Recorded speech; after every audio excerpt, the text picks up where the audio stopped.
Os afetos e as paixões são tão importantes para a construção humana quanto a razão, o intelecto. Essa é uma das ideias mais centrais aí para o pensamento do filósofo holandês Baruch de Spinoza. Eu sou Diego Miranda e estou muito feliz em ter vocês por aqui. Não esqueça de deixar aquele like filosófico que ajuda demais esse vídeo a ser impulsionado aqui na plataforma. Claro, se inscrevam, ativem as notificações e sininho, escolhendo a primeira opção todas para sempre receber vídeos novos, que são muitos por sinal. Sempre agradecer as muitas pessoas que se inscrevem aqui no canal. E esse agradecimento é especial porque esse é o primeiro vídeo gravado em que o canal chega à marca de 5.000 inscrições. Meu muito obrigado, gente. Em menos de 9 meses chegar a essa marca é algo notável. Isso deve muito a vocês que se inscrevem aqui, dê aquela maratonada nas playlists, nas resenhas de livros e filmes, quadro de conversa e engajam os vídeos com seus comentários. Gente, esse é o quadro Explicando Autores. Não custa nada explicar ele, nós vamos comentar com um pouco mais de fôlego autores e autoras que passam ali no quadro Minutos Filosóficos. Esse quadro sai sempre às segundas-feiras, às 18 horas, e hoje nós vamos conversar sobre o Baruch de Spinoza, que é um dos autores aí centrais do pensamento da modernidade, um autor tão legal de se ler quanto complexo de se compreender. Vamos lá, né? E é claro, ele já passou pelo Minutos Filosóficos, a playlist dos Minutos Filosóficos vai aparecer aí no final do vídeo, junto com a playlist do Explicando Autores. Dê uma conferida depois. Gente, duas ideias para a gente pensar um pouco o pensamento do Spinoza, né? E a primeira é a ideia de natureza. E aqui a conversa é muito longa, né? Aqui vai ser só um recorte, um vídeo de pouco mais de 10 minutos, em torno de 10 minutos.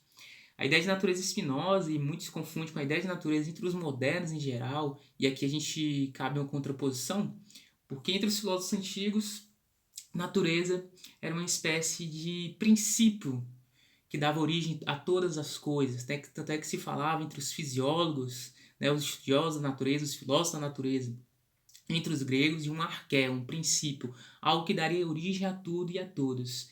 Aqui na modernidade, especialmente em Spinoza, a ideia de natureza se confunde com uma concepção de totalidade e tudo que existe. Mas não só uma totalidade como a natureza, o meio ambiente, as pessoas, todos os seres vivos, mas no sentido de uma substância que gera tudo aquilo que existe, um substrato que possibilita a totalidade. Essa é bem a concepção de natureza do Spinoza, que tem uma concepção também teológica na sua filosofia, da ideia de Deus, e tem reverberação na política também, em alguma medida, e na ética.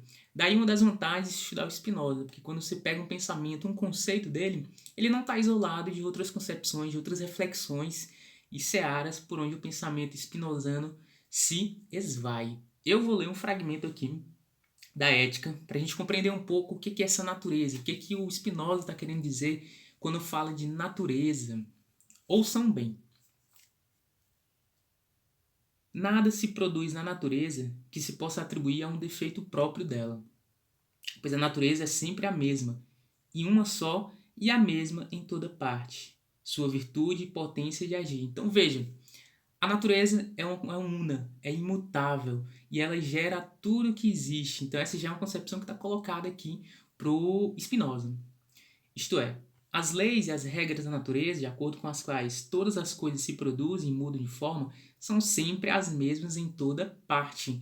Se a natureza é una, é eterna, é imutável, as leis que regem as coisas sobre as quais estão submetidas também são as mesmas em toda parte.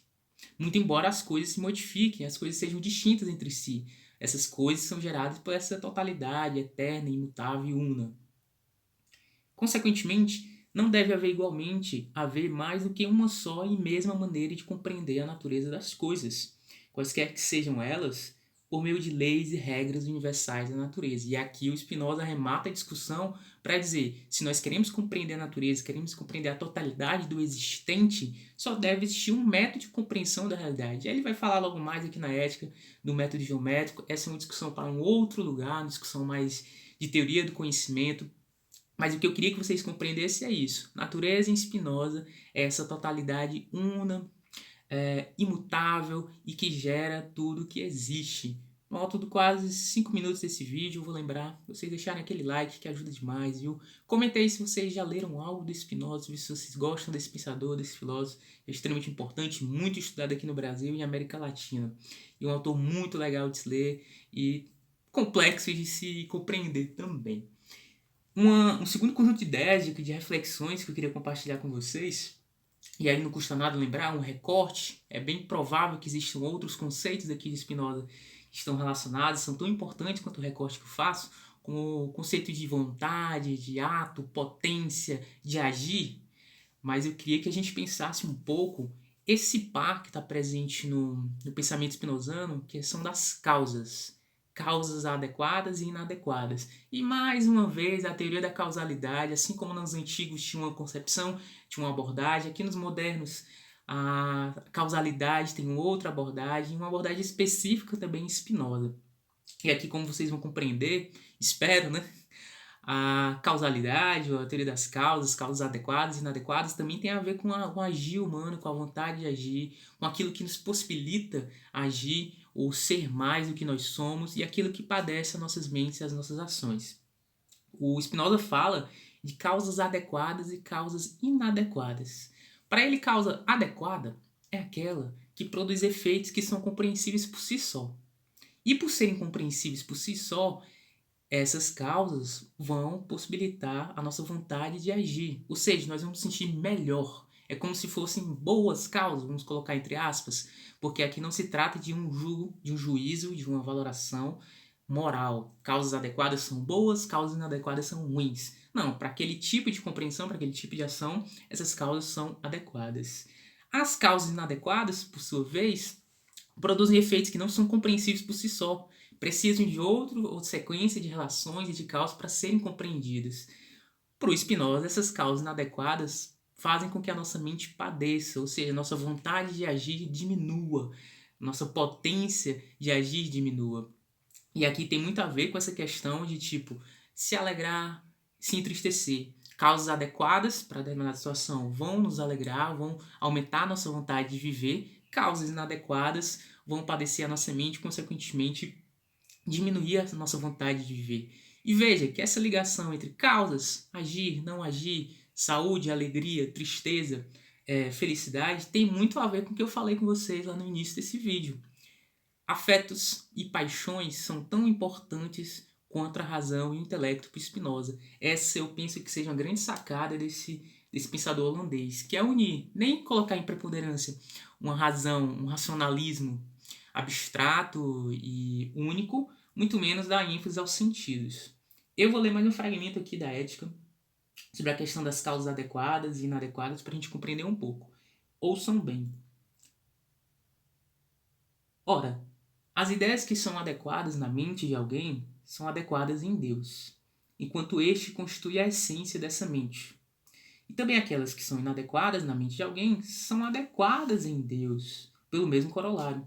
Não enquanto Deus contém em si apenas a essência dessa mente, mas também enquanto contém, ao mesmo tempo, as mentes das outras coisas. Nessa reflexão aqui, o Spinoza está chamando a atenção de que as coisas e as pessoas são variáveis, têm a sua particularidade, por si só podem ser atravessados por essas contingências de causas adequadas e inadequadas. Mas para Deus, para a totalidade, para o divino, para o absoluto, vamos pensar em termos de um outro autor importante na filosofia do Ocidente, tanto as causas adequadas quanto as inadequadas são consentâneas com aquilo que existe.